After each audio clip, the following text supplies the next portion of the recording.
에베소서 6장입니다. 1절부터 3절까지 말씀 함께 합독하시겠습니다. 자녀들아, 주 안에서 너희 부모에게 순종하라. 이것이 옳으니라. 내 아버지와 어머니를 공경하라. 이것은 약속이 있는 첫 계명이니 이로써 내가 잘되고 땅에서 장수하리라. 아멘. 오늘 부모 공경이라고 하는 주제로 말씀을 드립니다. 할렐루야. 아멘. 옆분과 인사하겠습니다. 부모를 공경합시다. 부모가 없는 분은 어떡하죠? 이미 하늘나라에 가신 분도 있고 내 곁을 떠나신 부모님도 있습니다. 옆에 계신 우리 어르신들이 내 부모님이다 그렇게 생각하시고 다시 인사하겠습니다. 사랑하고 존경합니다. 5월은 가정의 달입니다. 지난주에는 어린이 주일이었고 오늘은 어버이 주일이고 다음 주일은 부부 주일입니다. 제가 여러분에게 질문하겠습니다. 굉장히 수준 높은 질문인데요. 여러분 좀 긴장하셔도 되실 것 같습니다. 가족을 영어로 뭐라고 그러죠? 가족하니까 족발이 생각하시는 분도 계실 텐데 방촌동의 가족 족발, 그죠? 맛이 있습니다. 가족하면 패밀리가 여러분 생각나실 겁니다. 이 패밀리는 6개의 단어로 조합되어 있습니다. 모르셨죠? F 뭐겠습니까? 예, F요, F. F는 뭐죠? 영어로 뭘까요? Father입니다. A는요? and. M은 뭘까요? mother겠죠. 그 다음에 I는 나일 거고 L은 뭘까요? 패밀리의 L, love입니다. 마지막 Y는요? you입니다. 그러면 패밀리 6단어를 그저 한번 위에서부터 천천히 한번 해석해 보시길 바랍니다. 시작. 역시 수준이 제가 너무 수준 높은 문제를 내서 여러분 혼동하시는데 아버지 그리고 어머니 나는 당신을 사랑합니다. 이게 패밀리에 담긴 그런 뜻입니다. 가족을 또 식구라고 합니다. 그죠? 한자로 보니까 같이 밥 먹는 입 이런 뜻을 담고 있습니다. 요즘 가족들과 식사하신 적 있으시나요? 한 분 대답하십니다. 요즘 가족들 너무 바쁩니다. 그래서 부모 자식 간의 얼굴을 맞대고 식사한다. 이거 굉장히 힘든 시대입니다. 더구나 대화하는 것은 더 힘들어진 시대입니다. 제가 통계청의 좀 조사 발표를 보니까 올해입니다. 우리나라 1인 가구가 어느 정도 되냐 봤더니 840만 가구 정도 됩니다. 전체 가구의 37%입니다. 여기에 70세 이상 1인 가구 어느 정도가 여러분 되겠습니까? 170만에서 180만 가구가 되는 겁니다. 전체 1인 가구 중에서 20%를 차지하고 있는데 더 중요한 것은 2023년부터 29세 이하 청년층 1인 가구보다 그죠? 70세 노인 가구가 더 많다. 이런 뜻입니다. 70세 노인들 혼자 삽니다. 외롭죠. 고독사. 굉장히 사회적인 문제가 많이 되고 있습니다. 부모 세대는 노쇠해집니다. 그죠? 이를 부양할 자녀의 세대는 줄어들고 있습니다. 저출산 고령화 여러분 다 아실 겁니다. 그러면 이런 시대 부모와 자녀들의 관계는 어떨까? 유교에서는 부모 자식을 천륜이라고 이야기합니다. 하늘이 맺어주었다 이렇게 뜻하고 있습니다. 오늘 부모는 자식을 사랑하지만 자식들은 부모를 덜 사랑합니다. 늙고 병들은 부모 나도 자식과 살지 않겠다. 요즘은 좀 이런 분위기가 많이 있습니다. 그래서 아마 노인들 1인 가구가 더 많아지는 것 같습니다. 병원에서 근무하는 한 의사분이 한 목사님에게 이런 이야기를 합니다. 제가 병원에서 일하다 보니까 자식이 필요 없다는 생각이 너무 자주 듭니다. 왜 그렇습니까? 이렇게 물어보니 그 의사분이 이렇게 이야기를 하는 겁니다. 자식이 아파서 병원에 온 부모들은 의사를 붙잡고 이렇게 이야기한다는 겁니다. 돈이 얼마든지 들어도 내 자식 고쳐주십시오. 그런데 노부모를 모시고 온 자녀들 얼마나 사시겠습니까?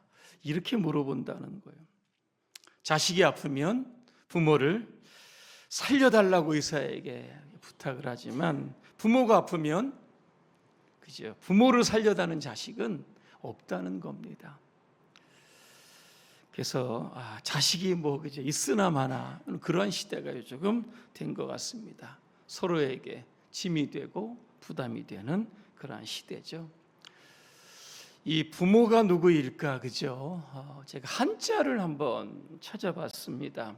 아비부자 여러분 한번 머릿속에 한번 생각해 보시고 손바닥에 한번 그려 보시기 바랍니다. 그죠? 아비부자 어떻게 생겼나? 이게 상형 문자인데요. 이게 손에 도구죠. 연장. 이거를 들고 있는 모습이 바로 아버지의 모습입니다. 그 옛날에는요, 아버지가 가족을 부양하기 위해서 손에 돌도끼를 가지죠. 짐승도 잡아야 되고 일도 해야 되고 그죠? 식물 곡식도 이렇게 심어야 되는 거. 하루 종일 일하고 밭을 가는 그런 아버지가 바로 아비여로 부자입니다. 어미모자 여러분 어떻게 생겼는지 아마 다 여러분 아실 겁니다. 계집 여자에다가 두 개의 점이 있습니다. 이게 뭘까? 이 두 개의 점은요, 아이를 낳아서 젖을 먹이는 어머니의 유방을 상징하고 있는 겁니다. 어머니는 자녀를 낳아서 그죠? 끝까지 헌신적으로 자녀를 위해서 한평생 목숨을 바치는 이런 분들이 바로 우리의 어머니가 되는 겁니다. 성경에 보면 이 부모 공경에 관해서 굉장히 강조하는 곳이 있습니다. 어디입니까? 십계명입니다. 십계명은 모세가 시내산에서 하나님께 직접 받은 돌판 중에 하나입니다.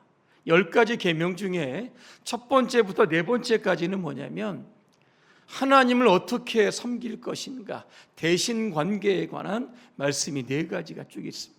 그 다음부터 5번째부터 10번째까지 대인 관계죠. 사람의 도리를 어떻게 해야 되느냐. 5번째가 뭡니까? 내 부모를 공경하라.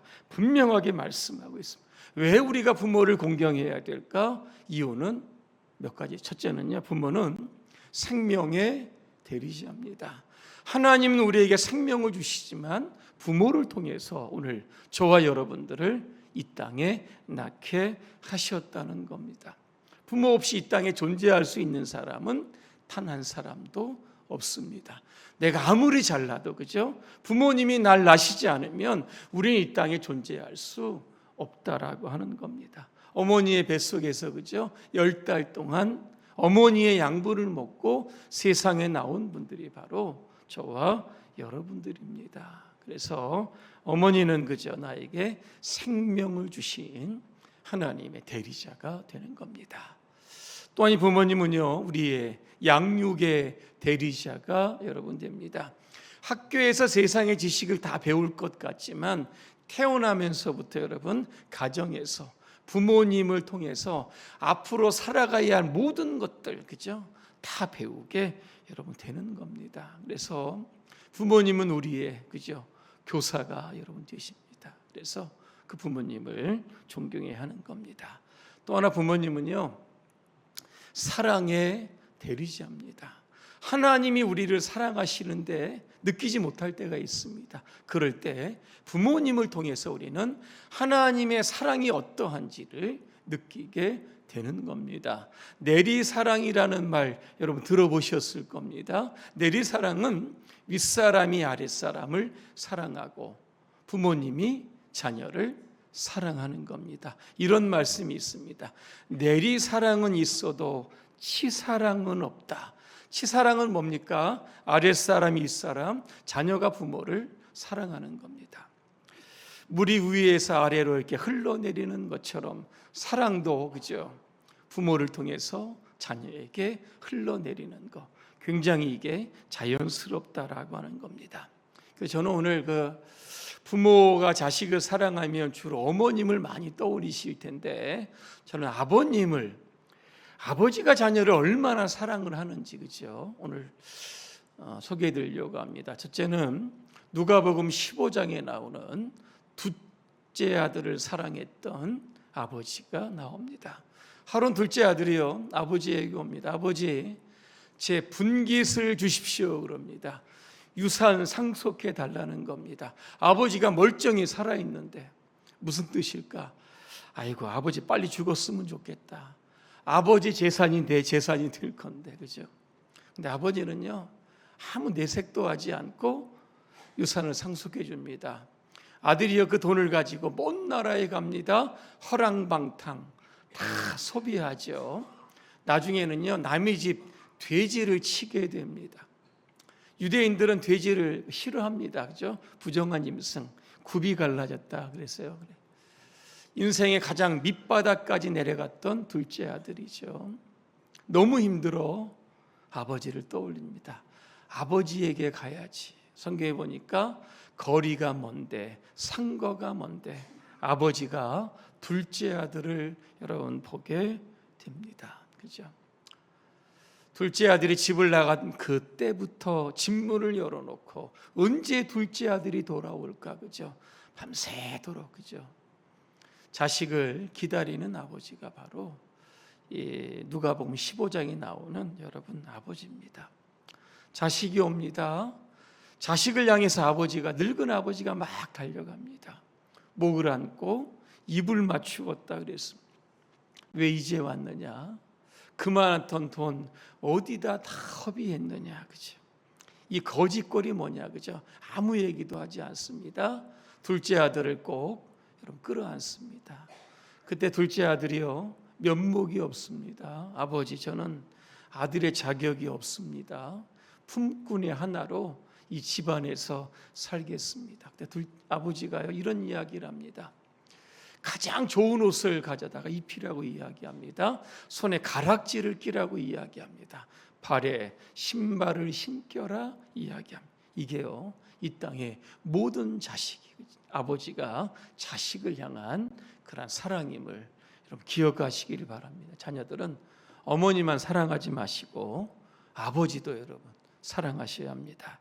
한 가지 더 예를 듭니다. 사무엘하 18장에 보니까요, 다윗이 셋째 아들이었던 압살롬을 사랑하는 장면이 나옵니다.